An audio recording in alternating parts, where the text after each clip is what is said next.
Хэрвээ энэ бичлэгийг үзэж байгаа бол би маргааш 20 нас хүрэх гэж байгаа. Яг турс өдрөөр юу хийхээ сайн мэдэхгүй бас төлөвлөөгүй байгаа. Яагаад гэвэл яг юу хийх ёстойгоо сайн мэдэхгүй байна. Яг юу төлөвлөх ёстойгоо бас сайн мэдэхгүй байна. Сүүлийн үед яг нэг юм ганцаараа байх нь, гэртээ жоохон амарх нь, яг юм завгүй химнэл дунд байхаас илүүтэйгээр жоохон ч гэсэн залхуурах нь надад айгүй тухтай санагдаж байгаа. Тийм байна. Тэгээд би ер нь хүрээллүүдээс амар цухтаадаг төрлийн хүн байсан. Хүрээллээс ингээд үнэхээр их цухтаахыг хүсдэг. Айгүй тухгүй болдог ч юм уу те. Эсвэл нэг юм токсик хүрээлэлд орохоос их айдаг байж байгаа. Яг гэртээ нэг юм удаан хугацаагаар нэг юм хинтэй ч юм ярихгүй зүгээр л ганцаараа байгаад хаар бас нэг юм нийгмийн амт учраас нийгмийн нэг хэсэг байхыг хүсдэг юм байна амар сонин. Дахта өсвөр наснд байсан өөрийгөө бодоод үзэхээр их асуудлыг маш их хүн дээр тусгаж авдаг. Мэдээж тухайн юм мэдрэмжүүдээ бол өгөөсгөж чадахгүй. Гэхдээ дөнгөж 20 нас хүрэх байгаа миний хувьд бол их асуудлуудад бараг дүүжирчгэж яг сэтгэлийг маань өвтгөж чадж байгаа асуудлуудад ихэнхийг нь бараг хүлээн зөвшөөрөд эхэлчихсэн юм шиг санагдаж байна. Тэгээд яг хүлээн зөвшөөрөхөд маань айгүйх дэм болсон зөвлөгөөнүүд манай сэтгэл зүйч надад хэлсэн. Тэгээд энэ дундаас хамгийн онцгой байсан нь болохоор бид нар ингээд гоё мэдрэмжүүдийг, сайхан мэдрэмжүүдийг л мэдрэхийг үнэхээр хүсдэг. Яг юм нэг эцгээс төрсэн хоёр хүүхдийг ялгаж харьцаж байгаа юм шиг муухай мэдрэмжийг мэдрэхээрээ амар хэцүү байна гэж боддог. Сайхан мэдрэмжийг болохоор хангалттай даваад тулчихдаг. Сайхан мэдрэмжийг бүр ингээд үнэхээр сайн таашааж чаддаг, аз жаргалтай байх.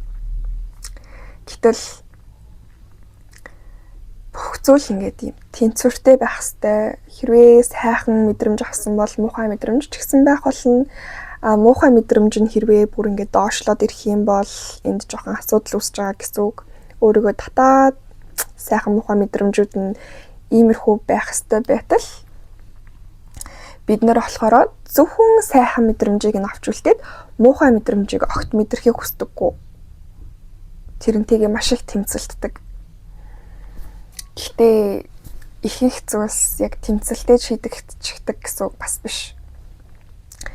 Жишээлбэл 10 жилдээ би бол үнэхээр дургу 10 жилдээ байсан бүхий л цаг мөч, бүхий л минут надад үнэхээр муухай санагддаг байсан хичээлдээ дургуудаа бол огтоосоо биш. Тэгээд хонхны баяраараа бол над чиг аз жаргалтай хүн бараг сургуульд байгаагүй хаа яадгүй л дахиж 10 жилийн хэцүү орчинд байхгүй дээ. Гэтэ яг орчин нөхцөл маань хэцүү байлгаад байсан даа биш. Би өөрөө тэнд маш тухгүй байдаг байсандаа л байгаа хэл та гэж бодож байна. Гэтэл их асуудлуудад үнэхээр хэцүү нэг тийм зүйл байдаг. Тэгээд би нэг удаа сэтгэл зүйчтэй ингээд үнэхээр хэцүү байна. Их асуудлууд үнэхээр хэцүү байдгийм байна гэд хэлсэн чинь надад чи тэгээд яг үнэхээр диважин шиг гоё байна гэж бодоод байгаа юм уу? Угаасаа л хэцүү шттэ. Тэгэд энэ хэцүү зүйлсүүдийг маш олон хүмүүс яг адилханаар мэдэрч байгаа. Зарим нь жоохон хэлбэр нь өөр. Бүх зүйл гоё төгс байна гэж байхгүй шүү дээ гэж надад хэлсэн. Мэдээж тэрнээс хойш айл болох хүлээн зөвшөөрөхийг хичээж байгаа. Хүлээн зөвшөөрөх гэдэг нь гаднаас нь ажиглаад хараад бясалгаад суун гэсэн үг огтоосоо биш. Яг хоёр хүүхдийг ялгаж харьцдаггүй шиг сайхан муухай мэдрэмжээ ялгахгүйгээр хоёулангийн мэдрэх хэрэгтэй. Гэхдээ муухай мэдрэмж нь хэцүү сөрөг мэдрэмж нь бүр доошоогоо татаад иж болохгүй. Яг нэг иймэрхүү тэнцвэртэй байдлаар хэцүү байж болно, уйлж болно, шантарч болно, алтаж болно. Гэхдээ тэр болгондоо өөрийгөө буруутгаж ирээсөө болохгүй. Арчаагүй байгаадаа, сул тороо байгаадаа мэдэрч байгаа тэр мэдрэмжүүдийг мах цуснаас бүрдсэн хүн учраас бид нар мэдэрдэг гэж бодох хэрэгтэй. Бүх зүйл сайн байх гэж хичээгээд зөвхөн сайхан мэдрэмжээ авч үлдэх гэж хичээгээд ах юм бол муухай мэдрэмж чинь дарагцаар агаад нэг өдөр тесрэх болно. Яагаад гэвэл энэ хоёр чинь яг адилхан мэдрэмж. Нэгийг нь эерэг, нэгийг нь сөрөг гэд нэрлэлчихсэн. Гэхдээ аль альнийг нь мэдрэх ёстой мэдрэмжүүд байгаад идэг. Бяцлал хийгээд л өөртөө цаг зав зарцуулаад л өөрийгөө хайрлаад л юу байдгийг бүх талаас нь сөрөг мэдрэмжээсээ зүхтаах гэж оролдох нь өөрөө маш аюултай зүйл. Тэрний оронд ганцаараа байж ганцаардаж сурах хэрэгтэй. Хэцүү байвал уйлах хэрэгтэй. Уйллаа гэд өөрийгөө буруутгаад улам сэтгэл зүгээд ош унгаагаад иж болохгүй. Иймэрхүү зүйлсийг л дөнгөж харь хүрч яваа. Би дөнгөжл жоохон ойлгож эхэлж байна. 10 жилдээ үнэхээр дургу байсан. Тэгээд ерөнхийдөө олон хүнтэй газар байхаараа жоохон тавгүрхдэг.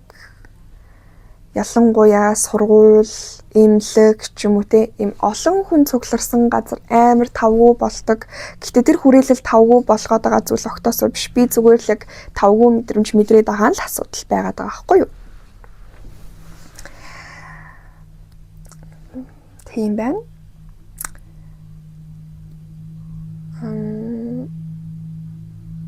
Яг юу ярих вэ гэж үнэхээр хоосон санагдчих.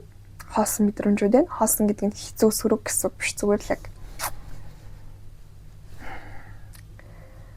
10 жил байхдаа өөрхөн хэцүү гэж мэдэрч исэн асуудлуудаа даван туулахын тулд аюу хичээдэг байсан.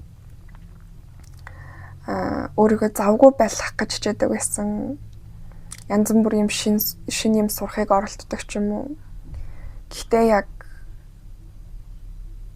ойлгосон зүйл нь гэвэл одоо 4 жилийн өмнө ойлгосон зүйл гэвэл 4 жилийн өмнөхөөс илүү ойлгосон зүйл гэвэл хэцүү мэдрэмжээсээ цухтаагаад өөрийгөө завгүй байлгаад байна уу? Эсвэл хэцүү мэдрэмжээ даван туулахын тулд өөрийгөө завгүй байлгаад байна уу гэдэг ингээд үнэхээр хоёр эрсдэс ялгаатай. Нэг нь болохоор цухтааж байгаа учраас өөрийгөө маш завгүй байлгаж байгаа. Нөгөөх нь болохоор хэцүү байгаа мэдрэмжээ гадагшлуулахын тулд илүү өөртөөгөө ажиллахын тулд өөрийгөө завгүй байлгаж гинүү гэдэг үнэхээр ялгаатай. Эерэг сураг мэдрэмжүүд түрүүний хэлсэнчлэн яг л тэнцвэртэй байх ёстой.